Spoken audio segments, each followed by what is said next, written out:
जय हिंद दोस्तों, नमस्कार। मैं विनय कुमार यादव आप सभी लोगों का एक बार पुनः स्वागत करता हूं बुद्धा एकेडमी 2023 के इस ऑनलाइन प्लेटफॉर्म पर। दोस्तों, हम लोग पढ़ रहे थे प्रोनाउन इस सीखो और सिखाओ सीरीज के माध्यम से और बहुत ही अच्छी तरीके से हमारी क्लास चल रही थी। और प्रोनाउन में हम लोग आइए डायरेक्ट क्लास को स्टार्ट करते हैं। और प्रोनाउन में आप सभी लोग क्या पढ़ रहे थे? तो आप लोग पढ़ रहे थे किसको दोस्त? पर्सनल प्रोनाउन को। हम लोग इसी को पर्सनल प्रोनाउन को सीख रहे थे कि वास्तव में पर्सनल प्रोनाउन क्या होता है।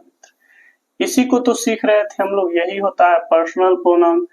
पर्सनल प्रोनाउन को बहुत गहरी तरीके से हम लोगों ने देखा। चार्ट के बारे में मैं बात किया था, तो चार्ट दो ही लड़के सिर्फ बना के भेजे, एक लड़की ज्योति यादव और एक निखिल यादव बाबू जो थे वो क्लास 8 के लड़के, या शायद थोड़ा सा अपर क्लास के, तो वो भेजे।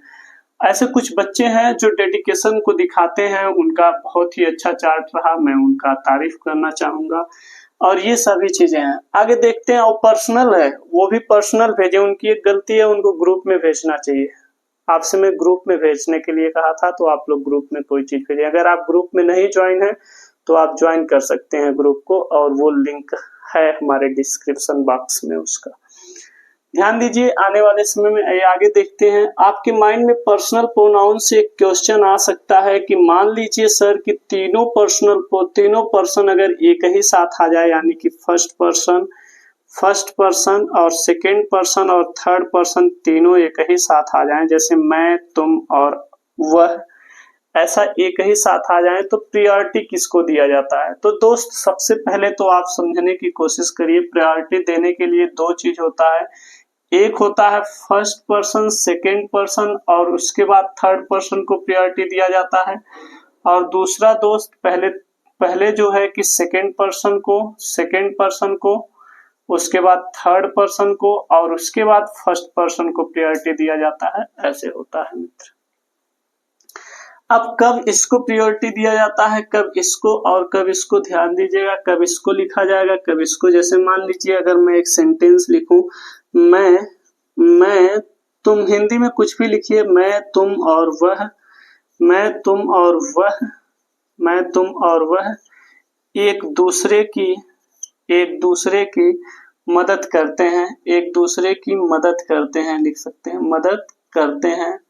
ध्यान दीजिए, मदद करते हैं, ऐसा लिख सकते हैं। और एक सेंटेंस में और लिख सकता हूं, मैं तुम और वह, मैं तुम और वह, मैं तुम और वह, मैं तुम और वह चोरी करते हैं। दोस्त, कह सकते हैं क्या? चोरी करते हैं, चोरी करते हैं।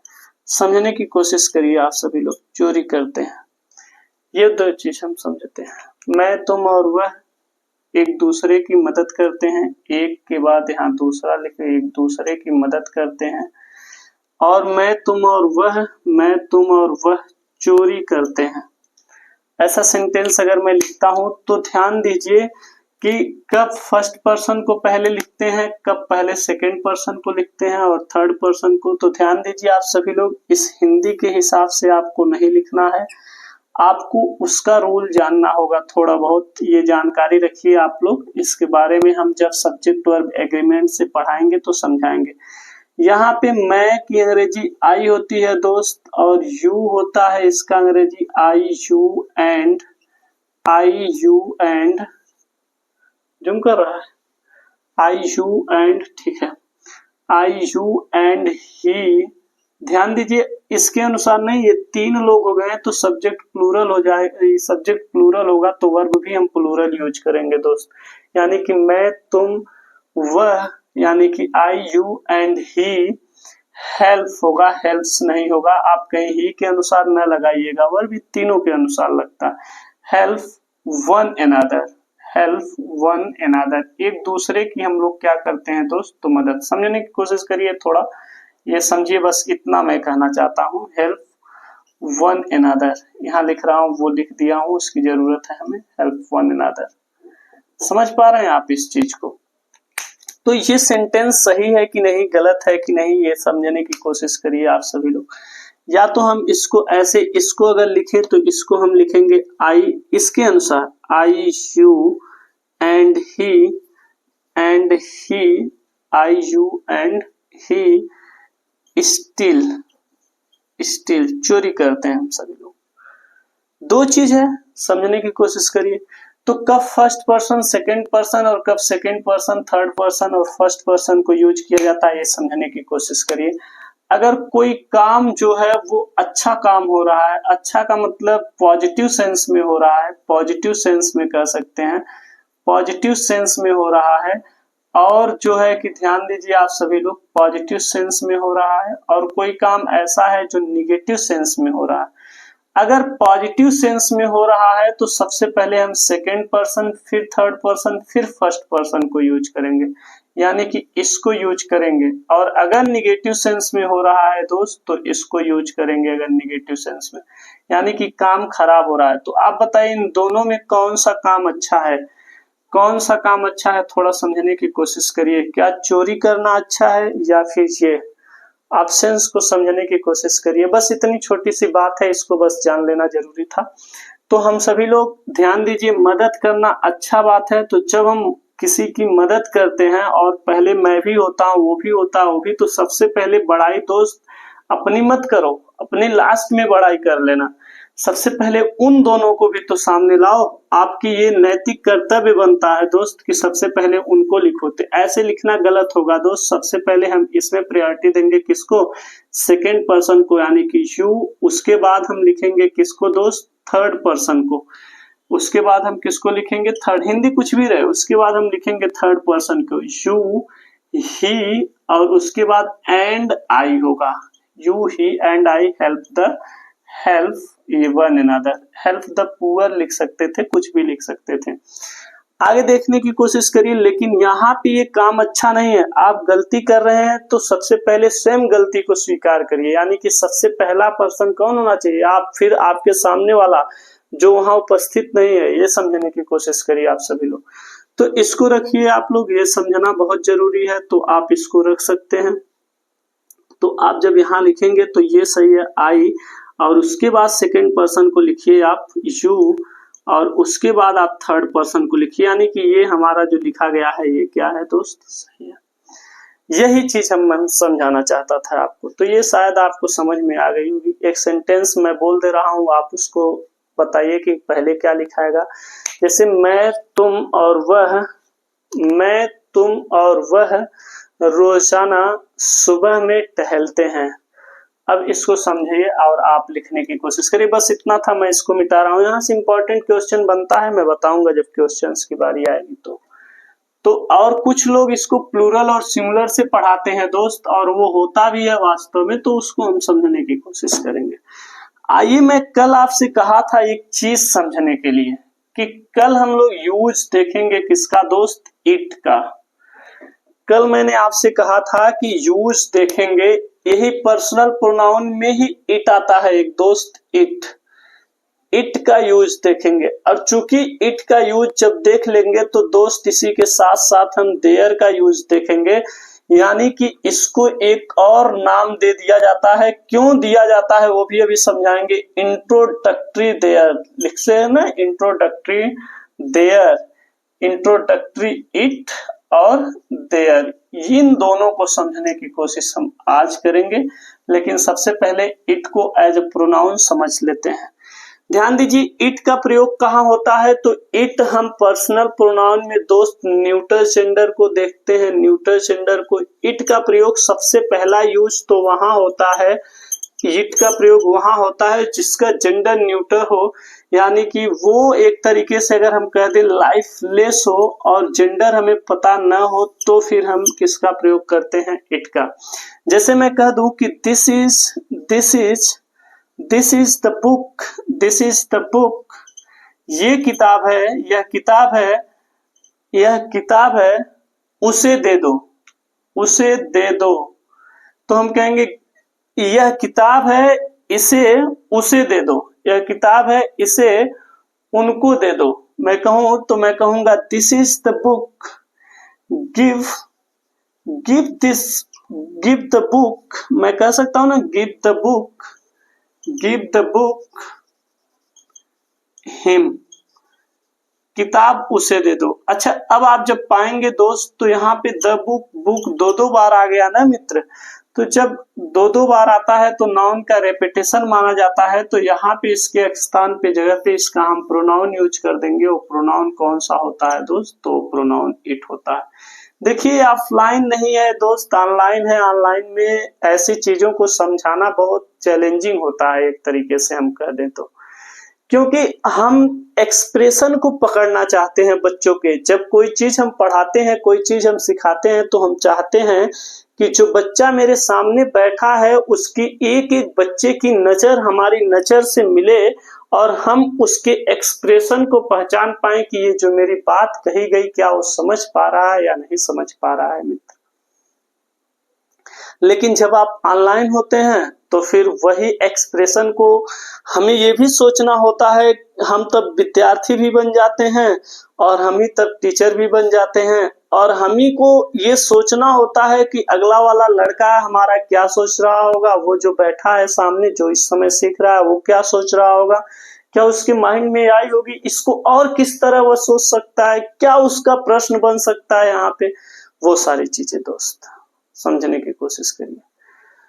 मैं कह दूं क्योंकि किताब की ऐसे लिख सकता हूं क्योंकि किताब का पेज बहुत ही सॉफ्ट है, तो हम फिर किताब फिर बाद में क्यों लिखें। हम कह सकते हैं इसका पॉजिटिव केस लगा सकते हैं, its page is very sharp, या its pages are very soft, its pages are very soft, इसको लिख सकते हैं। तो समझ पा रहे हैं आप लोग?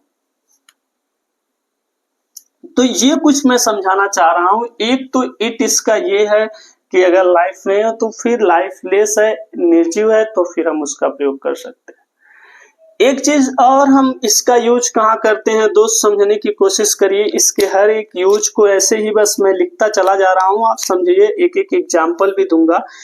एनिमल्स के लिए इसका यूज किया जाता है, एनिमल्स के लिए। लेकिन कब यूज किया जाता है? जब जेंडर निर्धारित न हो। जब जेंडर निर्धारित न हो तो एनिमल के लिए इसका यूज किया जाता है। जब जेंडर निर्धारित न हो दोस्त तो एनिमल के लिए इसका यूज किया जाता है। ये बात समझने की कोशिश करिए।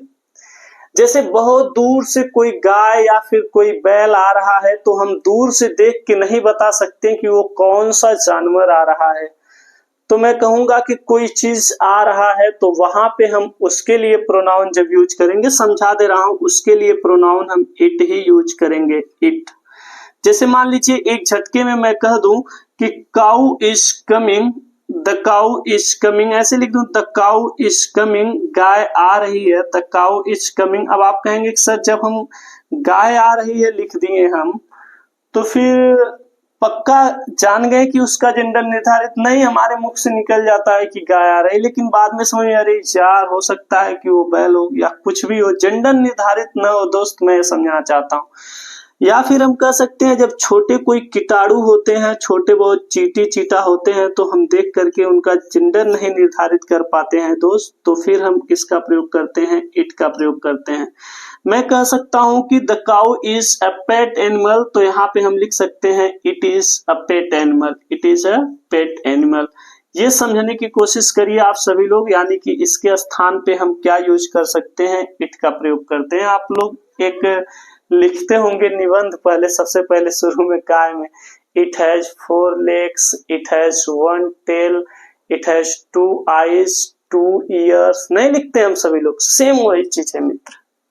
तो ये समझने की कोशिश करिए, इसीलिए इसका इट का प्रयोग करते हैं हम। समझ पा रहे हैं? तो एक चीज तो ये समझे, जैसे चीता हो गया, छोटे जो भी जानवर होते हैं, छोटे जो भी कीटाणु होते हैं, उनके लिए हम इनका प्रयोग करते हैं। फिर कोई चाइल्ड हो अगर दोस्त, चाइल्ड मतलब चाइल्ड के लिए हम इट का ही प्रयोग करते हैं दोस्त। क्यों? क्योंकि इनका भी जेंडर निर्धारित जब नहीं होता है, जब हम नाम नहीं लेते हैं, इनका सिर्फ बच्चा ही देखते हैं, बच्चा रो रहा है, मैं कहूँ child are weeping, child is weeping, child को चिल्ड्रेन कह सकते हैं, चाइल्ड इज वीपिंग, बच्चा रो रहा है। अगर मैं ये कहूँ चाइल्ड इज वीपिंग, बच्चा रो रहा है, यह बच्चा किसका है? ये भी मैं लिख सकता हूँ, वह बच्चा किसका है, यह किसका है। तो मैं कहूँ, या फिर कहूँ मैं उसे चुप कराओ, या मैं कहूँ उसे उठा लो, या मैं कहूँ उसे चुप कराओ, तो ऐसी चीजें जब लिखूंगा दोस्त, मैं कहूं उसे खिलौना दो, उसे खिलौना दो, तो मैं कहूंगा give a toy, give a toy. अच्छा, अब give a toy to him. अच्छा, कैसे हम हिम लिख दें दोस्त? हो सकता है कि वो लड़की हो, हर लिख दें। कैसे लिखें? जब हम चाइल्ड के बारे में जेंडर को नहीं पता होता है तो इसके लिए दोस्त हम हिम या हर न लिख करके हम किसका प्रयोग कर देते हैं? इट का प्रयोग करते हैं। यानी कि जब जेंडर निर्धारित न हो तो भी हम किसका प्रयोग करते हैं? इट का प्रयोग करते हैं दोस्त। ऐसी ही कुछ चीजें आपको मिलेंगी, ध्यान दीजिए। इतनी चीजें बस ये प्रोनाउन से ये रिलेटेड है, आप समझने की कोशिश करिए। केस आप लोग ध्यान दीजिएगा। इसके बाद मैं आपको बता दूं कि इट का प्रयोग जो होता है, अभी हम प्रोनाउन पे चल रहे हैं, अभी इंट्रोडक्टरी तक नहीं आए हैं दोस्त, इंट्रोडक्टरी पे अभी आएंगे। उसके बाद इट के बारे में अगर हमें समझना हो, तो इट जो है, अगर कोई मान लीजिए इंफिनिटिव है, इंफिनिटिव आता है जो, नहीं, नाउन इक्विवेलेंट होता है नाउन के, इंफिनिटिव और जिरंड के लिए भी हम किसका प्रयोग करते हैं? इट का। मैं कहूं, मैं ध्यान दीजिए, मैं कहूं I always go for running, I always go for running, मैं हमेशा दौड़ने के लिए जाता हूं। ध्यान दीजिए। अब फिर मैं कहूं, यहां पे समझाने की कोशिश मैं कर रहा हूं, फिर मैं कहूं ये अच्छी आदत है, तो आप बताइए, रनिंग की ही बात हो रही है ना, तो रनिंग के लिए ही सी नहीं लिख सकते, हम क्या लिख सकते हैं दोस्त? तो इसके लिए हम लिखेंगे क्या? It is a good habit, it is a good habit. समझ पा रहे हैं आप सभी लोग? तो ऐसी चीज हम समझाना चाह रहे हैं, तो ये दिमाग में रखिए आप लोग। तो ये सारी चीजें अगर आप माइंड में रखते हैं तो समझ में आएगा। ये आप समझिए ऑलवेज की स्पेलिंग, इसके लिए मेरा एक बार आधा नंबर कटा था। मेरे बहुत ही प्रिय गुरुजी मिस्टर अब्दुल रहमान सर नाम था उनका, वो एक बार हम 100 में 100 पाने वाले थे, शायद उनको इस बात को याद भी होगा, हमारे मित्र भी जानते हैं, लेकिन हम 99.5 की ऐसा कुछ नंबर पाए थे। यहाँ पे हमारा आधा नंबर काट लिया गया था एक बार, 9th में उस समय पढ़ रहे थे। ऑलवेज की स्पेलिंग मैं आज भी यस भूल जाता हूँ, मतलब ऐसा नहीं है कि ऑलवेज की स्पेलिंग आता नहीं, भूल जाता हूँ कभी कभी, ध्यान दीजिएगा। तो हम यहाँ पे हम इसके लिए इट का प्रयोग करते हैं। इन्फिनिटिव रहे तो भी इट का प्रयोग करते हैं, कोई नाउन फ्रेज या नाउन क्लास रहे तो भी इट का प्रयोग करते हैं दोस्त। अब ये समझने वाली बात है, इतनी बातें शायद अब आपको समझ में आ गई होंगी। ये इट का प्रोनाउन वाला जो यूज था यही था दोस्त। जब ये इंट्रोडक्टरी बनता है तो भी ये प्रोनाउन ही होता है पार्ट्स ऑफ स्पीच से। मैं अब इंट्रोडक्टरी इट और इंट्रोडक्टरी देयर तक आता हूं। हो सकता है कि अगर कोई एक आध चीज मैं भूल गया हूं, जैसे नहीं होता है कि कभी कभी हमारे माइंड से कुछ चीजें फिसल जाती हैं, वो याद नहीं आती हैं दोस्त। तो अगर मैं भूल गया हूँगा तो आप बता दीजिएगा, कल की क्लास में हम बताएंगे कि इस टाइप को आप नहीं बताए थे तो बता देंगे उसमें। मेरे हिसाब से इतनी ही चीजें थी जो आपको समझना था और इतनी चीजें हम समझ चुके हैं मित्र। अब मैं इसे मिटाना चाहता हूं, आप लोग इन सारी चीजों को शायद समझ सकते हैं। देख लीजिए, यही है सब, ये इंपॉर्टेंट है। थोड़ा ज्यादा इधर उधर लिख दिए, कोशिश करते हैं सुधारने का, लेकिन कुछ ऐसी चीजें आ जाती हैं जो लिखना पड़ता है दोस्त। फ्रेज के लिए भी हम इट का ही प्रयोग करते हैं, ये भी समझिए।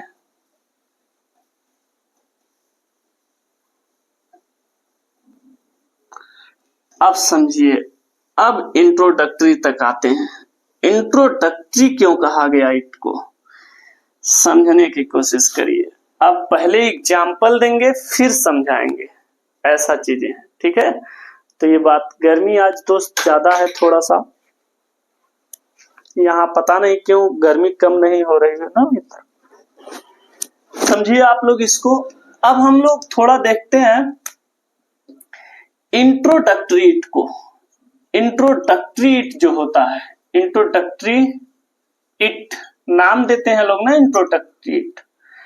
इसे और देयर एक होता है, ध्यान दीजिए, इनको एक और नाम से जानते हैं। इनको हम पर्सनल प्रोनाउन नहीं, जब इंट्रोडक्टरी की तरह कर देते हैं तो इसको हम इम्पर्सनल प्रोनाउन के नाम से जानने लगते हैं दोस्त।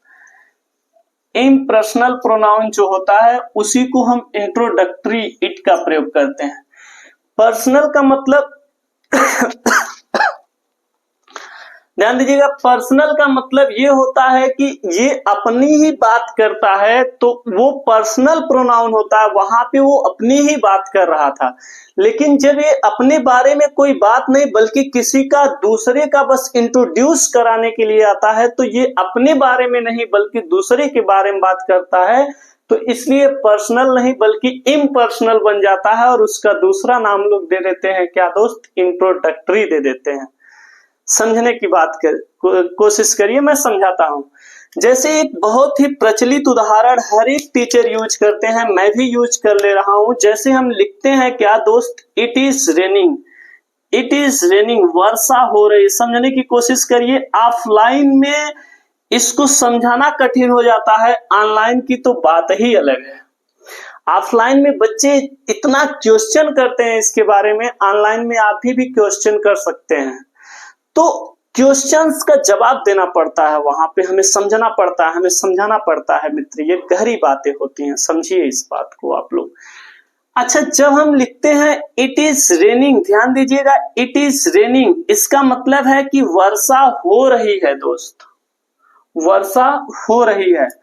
अच्छा, यहाँ पे जो इट है ना, इसका अपना कोई खुद का अस्तित्व नहीं है, ये पर्सनल की तरह कार्य ही नहीं कर रहा है, ये अपने लिए कुछ नहीं कर रहा है, ये वास्तव में इस रेनिंग के लिए सब कुछ कर रहा है। ये दोस्त, ये रेनिंग के बारे में मतलब सिर्फ इंट्रोड्यूस करा रहा है, और ये इंट्रोड्यूस करा के इस सेंटेंस का जो स्ट्रक्चर होता है मित्र, कह सकते हैं सेंटेंस का स्ट्रक्चर, इसे ये पूरा करने की कोशिश कर रहा है। अगर ये नहीं रहता तो हम कैसे लिखते हैं, आप थोड़ा सा वो भी समझने की कोशिश करिएगा, अभी आपको समझ में आएगा मित्र। ध्यान दीजिए, जैसे मैं कहूं इट इज बहुत इंपॉर्टेंट बात है, ये समझिएगा आप सभी लोग। इट इज 10 o'clock, समय बताने के लिए भी इसका यूज करते हैं। आपको जब पढ़ाया जाएगा, वैसे अगर इसकी गहराई में न जाया जाएगा तो आपको बताया जाएगा जो प्रकृति की चीजें होती हैं, कुछ चीजें, उसके लिए इंट्रोडक्टरी इट का प्रयोग करते हैं, समय बताने के लिए इंट्रोडक्टरी इट का प्रयोग करते हैं, और कई चीजों के लिए इंट्रोडक्टरी इट के बारे में बताएंगे आप लोग। जैसे हम कहें it is 10 o'clock, 10 o'clock, it is 10 o'clock, इसका मतलब क्या है, 10 बज रहे हैं, मतलब 10 बज रहे हैं। अच्छा, इस समय नहीं 10 o'clock है, इट इज 10 o'clock अगर हम लिखते हैं तो इसका मतलब 10 बज रहे हैं दोस्त। तो आप सोचिए, यहां पे भी इट का अपना खुद का चीज नहीं, ये बस 10 o'clock को इंट्रोड्यूस कराने के लिए आया है और स्ट्रक्चर को कंप्लीट करने के लिए आया है। आप समझने की कोशिश करिए, एकदम एक्यूरेट उसी चीज को हम नहीं लिख सकते, समझने की कोशिश करिएगा। और ये कुछ ऐसा होता है, ध्यान दीजिएगा आप लोग, इसको समझिएगा, ये कुछ ऐसा होता है कि कभी कभी संभावना बताता है दोस्त। जैसे इट इज रेनिंग, वर्षा हो रही है, ये कभी कभी ये, अच्छा एक चीज और, मैं संभावना की बात किया, सॉरी, ये टेम्पररी की बात करता है, टेम्पररी एक्शन की बात करता है। ये हो सकता है प्रोविजनल कह सकते हैं दोस्त, प्रोविजनल की बात करता है ये दोस्त, ये भी समझने की कोशिश करिए आप लोग। अच्छा, टेम्पररी और प्रोविजनल दो ऐसे शब्द हैं दोस्त, ये समझिएगा आप सभी लोग, थोड़ा गहरा है, मैं खुद सोच रहा हूं, खुद सोचवाने की कोशिश कर रहा हूं। मैं जब यहाँ आपको पढ़ा रहा हूं तो सिर्फ इतना ही नहीं सोच रहा हूं कि मैं कैसे पढ़ा रहा हूं, ये भी सोच रहा हूं उस समय कि जो स्टूडेंट सामने बैठा हुआ है वो कैसे इस चीज को समझ रहा है। मेरे माइंड में दोनों की चीजें चल रही हैं दोस्त। तो हो सकता है थोड़ा इधर उधर होने की कोशिश हो, लेकिन नहीं होने देंगे, कोशिश करेंगे। अच्छा, टेम्पररी जो होता है दोस्त, ये बताता है कि ये इसी समय सही है या फिर नहीं है, लेकिन आगे चल के ये सही नहीं रहेगा, ये कंफर्म है, ये यहां से हट जाएगा दोस्त। लेकिन प्रोविजनल का जो संभाव्यता बताता है, संभवतः ये आगे चल के सही हो जाए, ये चीजों के बताने की कोशिश करता है। ये वहां पे भी हम इंट्रोडक्टरी इट का प्रयोग करते हैं दोस्त, समझिएगा।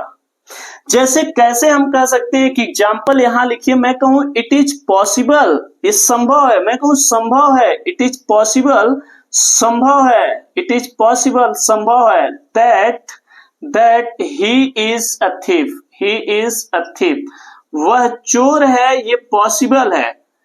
अच्छा ये चीज आप देखिए, इसमें समझने की कोशिश करिए, it is possible that he is a thief.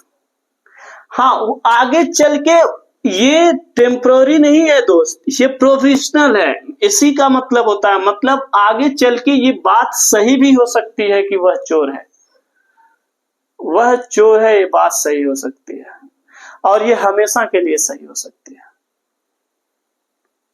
तो इसीलिए हम इसको इट को प्रोविजनल, जब कोई चीज बताना हो तो भी इट का प्रयोग करते हैं, और टेम्पररी कोई एक्शन बताना हो जो हो रहा हो अभी और उसके बाद कुछ दिन में देर में बंद हो जाए, वो ध्यान दीजिएगा, ये हमेशा हमेशा के लिए रह सकता है। लेकिन ये वाक्य जो मैं बोला इट इज रेनिंग, ये टेम्पररी है दोस्त, इसका मतलब ये है कि ये अभी हो रही है वर्षा, लेकिन आगे चल के ये खत्म हो जाएगी थोड़ी देर बाद। तो ये टेम्पररी एक्शन के लिए दोस्त इसका प्रयोग करते हैं, प्रोविजनल के लिए हम कोई प्रोविजनल स्टेटमेंट होता है, कह सकते हैं स्टेटमेंट होता है, तो फिर हम इसका प्रयोग करते हैं इट का। हम इसको चाहे, अच्छा ये जो इट आया है दोस्त, ये इट प्रोनाउन ही है, ये इट वास्तव में प्रोनाउन ही है, और ये भी इट वास्तव में प्रोनाउन ही है दोस्त। अगर कोई पूछे पार्ट्स ऑफ स्पीच से क्या है, तो ये प्रोनाउन ही है, और ये जो इट है दोस्त, ये भी वास्तव में पार्ट्स ऑफ स्पीच से क्या है दोस्त, तो ये भी पार्ट्स ऑफ स्पीच से प्रोनाउन है। कैसे प्रोनाउन है, क्योंकि मैंने आपको बताया था कि ये जो है ये सब्जेक्ट की तरह कार्य करता है, और सब्जेक्ट के स्थान पे आने वाले हर एक चीज नाउन ही होता है या फिर इक्विवेलेंट ऑफ नाउन होता है। इक्विवेलेंट ऑफ नाउन में pronoun, gerund, infinitive, noun phrase, noun clause आता है नाउन को छोड़ा के। तो आप सोचिए इट नाउन तो है नहीं, इंफिनिटिव है नहीं, जिरंड है नहीं, नाउन फ्रेज है नहीं, नाउन क्लॉज है नहीं, तो है क्या ये, फिर ये प्रोनाउन ही है। अब आप कहेंगे कि ये प्रोनाउन है तो ये किसी न किसी नाउन के स्थान पे ही आएगा। हाँ दोस्त, ये नाउन के ही स्थान पे आएगा। ध्यान दीजिएगा, ये that he is a thief, ये एक नाउन क्लॉज है, और वास्तव में यहाँ पे जो ये इट आया है ना दोस्त, ये इसी नाउन क्लॉज के लिए आया। नाउन क्लॉज इसको कंप्लीट करने का कार्य कर रहा है। मैं इसको चाहता तो इट को हटा करके ऐसा लिख सकता था, that he is a thief is possible, वह चोर है ये संभव है, कह सकता हूं दोस्त। जैसे यहां पे आप बताइए सर, यहां पे किसके लिए आया, यहां पे इट वास्तव में दोस्त समझने की कोशिश करना, ये जो रेन नाम का शब्द है ये नाउन भी है, और ये रेन नाम का जो शब्द है ये वर्ब भी होता है। तो मैं चाहूं तो ऐसे लिख सकता हूं, the rain is raining, the rain is raining, वर्षा हो रही है। लेकिन कितना भद्दा सा लग रहा है ना, इसीलिए हम द रेन इज रेनिंग को ना, क्योंकि रेनिंग का मतलब ही होता है दोस्त वर्षा होना, वर्षा होना। और हम एक तरीके से समझ सकते हैं, ऐसा समझने की बात है, समझ सकते हैं, ये मैं कह रहा हूं।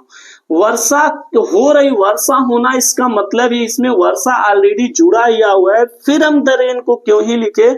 तो इसी चीज को बस थोड़ी सी मॉडिफाई करने के लिए हम इंट्रोडक्टरी इट का प्रयोग कर देते हैं, ये समझने की कोशिश करिए। तो हम लिख देते हैं इट इज रेनिंग। समझ पा रहे हैं आप सभी? या फिर हम कब लिखते हैं, जब कोई सेंटेंस, ध्यान दीजिए, जब कोई सेंटेंस में कोई सब्जेक्ट इट का और यूज क्या होता है, ध्यान दीजिएगा, इसीलिए। अच्छा फिर आप कहेंगे कि इंट्रोडक्टरी क्यों कहा गया, क्योंकि दोस्त ये रेनिंग को इंट्रोड्यूस कर रहा है सबसे पहले आकर के, और सबसे पहले आकर के इंट्रोड्यूस करने का काम कर रहा है, इसीलिए हम कह सकते हैं क्या कह सकते हैं दोस्त, ये इंट्रोडक्टरी इट है। समझिए, मैं समझ पा रहा हूं कि आप समझ रहे होंगे। एक तो इट का प्रयोग ये है, इसलिए इसे इंट्रोडक्टरी इट कहते हैं। क्लास लंबा भी होगा दोस्त, इसलिए बहुत गहराई से हम नहीं जाएंगे, एक बात दिमाग में रखिए। हाँ, ये गहराई इतनी काफी गहराई है, तनी मनी नहीं है, बस एग्जाम्पल नहीं दे पा रहा हूं ज्यादा, इसलिए क्योंकि हमारे पास समय नहीं है। अच्छा, अब ध्यान दीजिए आप, इसको जब हम समझ पाए सारी चीजें, ये आसान चीज है। कभी कभी इट प्रोनाउन का यूज ऐसे होता है जब सब्जेक्ट काफी लंबा हो। जब सब्जेक्ट काफी लंबा हो तो फिर हम उस सब्जेक्ट के जगह पे इट का प्रयोग कर देते हैं। जैसे मैं कहूं टू हियर, मैं कहूं to hear this news, to hear this news, to hear this news, इस न्यूज को सुनना इज गुड, अच्छा है। इस न्यूज को सुनना अच्छा है। अब हमें ध्यान से समझिए, ये इतना बड़ा, ये जो सब्जेक्ट है ना, ये इतना बड़ा सब्जेक्ट है, इसके स्थान पे ये थोड़ा सा एब्सर्ड कर देता है सेंटेंस को, ये मैं समझाने की कोशिश कर रहा हूं। तो फिर इसके स्थान पे हम किसका प्रयोग कर देते हैं? इट का। तो हम इसको लिख देते हैं it is good, it is good. ध्यान दीजिएगा, इट इज गुड, तो इसको गायब नहीं करेंगे, इसको यहां it is good to hear this news, to hear this news, ये समझने की कोशिश करिए आप। अब यहां पे ये वास्तव में टू हियर दिस न्यूज, अब वास्तव में आपसे मैं ये बताना चाहता हूं, अब ये इट, ध्यान दीजिए, आया तो किसी न किसी नाउन फ्रेज के ही जगह पे है, इसलिए ये है क्या चीज? प्रोनाउन है। लेकिन इस नाउन को रिप्लेस नहीं किया नाउन फ्रेज को, ये नाउन फ्रेज है, इसी नाउन को ये इंट्रोड्यूस करने के लिए आ गया, इसलिए इसे हम इंट्रोडक्टरी इट कह देते हैं दोस्त। ऐसी चीज है, यही होता है इंट्रोडक्टरी इट। अब आप शायद इंट्रोडक्टरी इट के बारे में जान गए। ऐसा ही काम सेम देयर करता है, लेकिन देयर जो करता है वो दोस्त एग्जिस्टेंस को बताता है, एग्जिस्टेंस को बताता है, और देयर जो है किसी के, कह सकते हैं कि अब्सेंस को बताता है, प्रेजेंस को, अब्सेंस को और प्रेजेंस को, अब्सेंस और प्रेजेंस को बताता है दोस्त। अब्सेंस और प्रेजेंस का मतलब समझे, उपस्थिति न उपस्थिति, एग्जिस्टेंट मतलब अस्तित्व को बताता है कि वो अस्तित्व में है कि नहीं है। मैं देयर के बारे में थोड़ा सा बताऊंगा, ये आप चाहे तो स्क्रीनशॉट ले सकते हैं। दिक्कत हो रही है, थोड़ा गर्मी ज्यादा है, मैं इरेज कर दूं इसे हम। हाँ, ध्यान दीजिए, इसको आसान चीजें हैं, लेकिन ऑफलाइन और ऑनलाइन वाली जो प्रॉब्लम है ये दोस्त हमेशा रहेगी, लेकिन कोशिश करेंगे कि ऐसा ना हो। समझते हैं, हर एक चीज लिख के कोई चीज लाते नहीं है मित्र, माइंड से कभी कभी कोई ना कोई चीज उतर भी जाता है। हर एक चीज माइंड में उसी समय याद आना ये तभी संभव है जब आपके सामने स्टूडेंट्स बैठे हों और आप उसकी भावनाओं को समझ पा रहे हो। ये आप समझिए एक टीचर की ये कैसी दिक्कत होती है। अब आगे थोड़ा सा समझते हैं देयर के बारे में, क्योंकि समय का अभाव हमारे पास है। देयर के बारे में थोड़ा सा जानते हैं दोस्त, देयर कैसे यूज होता है। जो इंट्रोडक्टरी देयर होता है, वास्तव में देयर भी प्रोनाउन ही होता है, लेकिन ये वास्तव में इंट्रोडक्टरी देयर किसको बताता है? किसी के एग्जिस्टेंस को बताता है। एग्जिस्टेंट मतलब वो अस्तित्व में है कि नहीं, इस चीज के बारे में बताता है सेंटेंस में सबसे पहले आकर के, या फिर अब्सेंस या प्रेजेंस को बताता है, अब्सेंस या प्रेजेंस को बताता है। मैं ये समझाना चाहता हूं, अब्सेंस का मतलब, प्रेजेंस का मतलब आप समझ पा रहे हैं, उपस्थिति न उपस्थिति को। अस्तित्व को कैसे बताता है? जैसे मुझे कहना पड़े कि हवा है, हवा है, हवा है, तो मैं क्या कहूंगा भाई? हवा है की अंग्रेजी क्या होगी? हम कह देंगे विंड इज, विंड इज। हवा है की अंग्रेजी यही ना होगी ना, विंड इज, है ना। क्लास है, मैं कह दूंगा क्लास है 7 बजे, क्लास है 7 बजे, मैं कहूंगा class is at 7 o'clock, at 7 o'clock, class है 7 बजे, ऐसे नहीं लिखूंगा। हाँ दोस्त, मैं इसको और अच्छा लिखने के लिए हम ऐसे लिख सकते हैं, देयर इज क्लास, क्लास है एट 7 o'clock, 7 बजे, 7 बजे क्लास है। अब ध्यान दीजिए, 7 बजे क्लास है, ये मैं समझाना चाहता हूं। अच्छा, इसमें और इसमें अंतर क्या है? ये देयर जो है, ये क्लास है को थोड़ा सा जो है कि ये इंट्रोड्यूस कराने का काम कर रहा है, और यहाँ पे जो है ये समय पे फोकस किया जा रहा है, और ये देयर वाले में हम क्लास पे फोकस कर रहे हैं। हमें अगर कोई पूछे कि क्लास, चलो घूमने चलते हैं, यार क्लास है, तो जब मुझे कहना रहे कि क्लास है तो मैं कहूंगा देयर इज क्लास, क्योंकि हमें क्लास पे फोकस करना है। और कोई कहे कि कब है भाई, तो मैं कहूँ class is at 7 o'clock, class 7 बजे है। तो हम इस चीज को समझने की कोशिश करते हैं।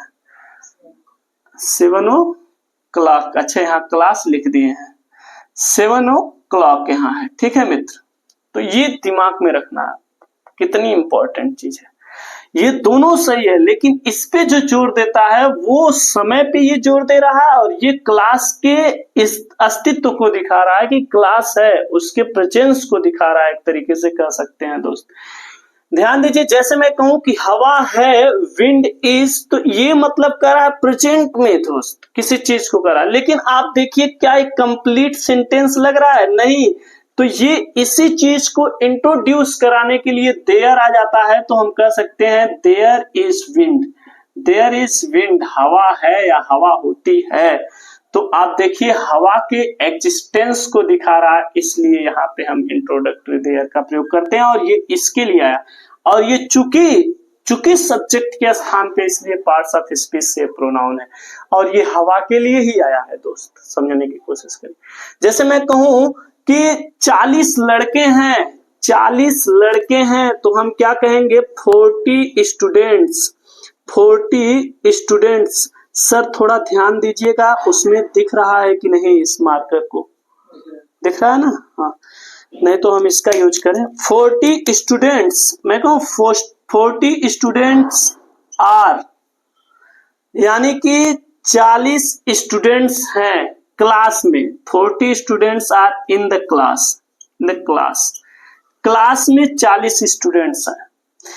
तो यहाँ का मैं ये फोकस करना चाहता हूं कि क्लास में 40 स्टूडेंट्स हैं। सिर्फ मुझे ये कहना रहे कि 40 स्टूडेंट्स हैं, सिर्फ इनको इंट्रोड्यूस कराना रहे, तो मैं ये नहीं लिखूंगा कि 40 स्टूडेंट्स आर, तब मैं लिखूंगा देयर आर 40 स्टूडेंट्स, 40 स्टूडेंट्स। समझने की कोशिश करिए मैं क्या कहना चाह रहा हूं।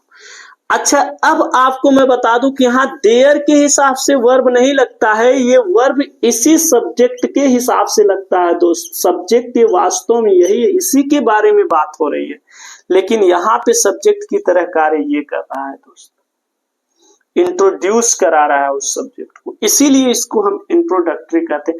और ये देखिए किसको दिखा रहा है? प्रेजेंस को दिखा रहा है। मैं कह दूं 40 स्टूडेंट्स नहीं है, तो वे एब्सेंस को दिखाने लगेगा। यही चीज मैं समझाना चाहता हूं। इंट्रोडक्टरी इसीलिए कहते हैं क्योंकि ये पहले आकर के बाद में जो है उसके एक्सिस्टेंस या प्रेजेंस की इंट्रोड्यूस कराता है, इसीलिए उसे इंट्रोडक्टरी देयर कहते हैं दोस्त। और ऐसा ही इंट्रोडक्टरी इट का भी काम होता है। वहां इट के अनुसार वर्ब नहीं लगाते हैं, उसके बाद आने वाला जो होता है। तो इट तो दोस्त आप समझ सकते हैं सिमिलर ही आता है अक्सर। तो इतनी बातें आप समझ पा रहे होंगे, हमें लगता है। तो अब यहाँ पे इंट्रोडक्टरी देयर और इट के बारे में कोई प्रॉब्लम नहीं होगी। लेकिन ध्यान दीजिए, ये तो मैं प्रोनाउन पढ़ाते वक्त आ गया था पर्सनल प्रोनाउन में, इसलिए समझा दिया। अगर अभी भी आपको कोई दिक्कत होगी तो आप एक बार हमसे कहिएगा, मैं इसके लिए एक अलग से क्लास रखूंगा दोस्त, और उसमें हम एक एक चीज को पॉइंट आउट करूंगा। पॉइंट आउट करने का मतलब हम खींच के निकालें। ये तो मेरा पूर्व नॉलेज बताया है ना दोस्त, मुझे जितनी आज तक पढ़ा हूं मैं, जितना चीज देखा हूं, ये चीज। अगर अभी भी कुछ चीज आपको डाउट लगता है और आप कमेंट बॉक्स में उस डाउट को लिखते हैं दोस्त, तो मेरी बात मानिए, क्योंकि हर एक चीज तो हो सकता नहीं है।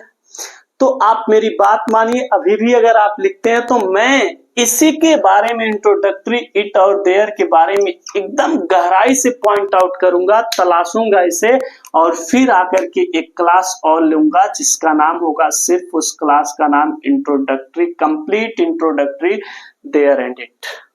तो हम सिर्फ देयर और इट पे फोकस करेंगे। समझ पा रहे हैं? तो आज का क्लास दोस्त लंबा होगा, मैं चाहता हूं कि क्लास को ज्यादा देर तक न खींचे। कल मैंने कहा था कि आप हमारे सब्सक्राइबर 850 कर देंगे, लेकिन मित्र नहीं हुआ। आप लोग आज कर देंगे, है कि नहीं? ठीक है दोस्त, तो गर्मी भी काफी है, आप लोग पढ़ाई अच्छे से करिए। प्रोनाउन चार्ट अभी भी बना के आप सेंड कर सकते हैं ग्रुप में। फिर मिलेंगे, तब तक के लिए जय हिंद, नमस्कार, बाय बाय।